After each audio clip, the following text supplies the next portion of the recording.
මේන් බලන්න නුවර ඔරලෝසු කණුව ගාවට පීසා වැස්සක් වහිනවා. එන්ට කන්ට. මම දැන් ඉන්නේ පේරාදෙනිය මල්වත්තේ. ඔයාලට පේනවද? තඩිම තඩි පීට්සා වගේක් මෙහෙටත් වැටිලා තියෙනවා. ඕ ළඟට ගිහිල්ලා බලමු. අපි බලමු පොඩ්ඩක් කාලා. පෙනුමෙන්නම් රසයි වගේ.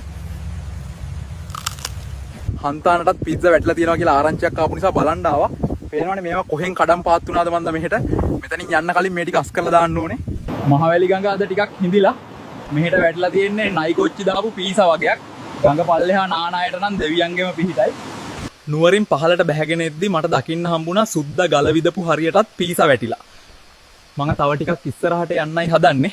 කඩුගන්නාවෙන් පහලට එද්දි දකින්න හම්බුණා මෙන්න මේ වගේ ලොකුම ලොකු පීසා කෑල්ලක්. ඒක පෙන්වන්න ඉතින් බැලූන් එකකම එන්න උනා. මේ වීඩියෝ එක හැදුවේ AI වලින් කියලා ඔයාලා දන්නවනේ.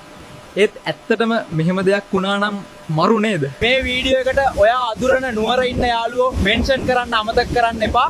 ගිහින් එන්නම්.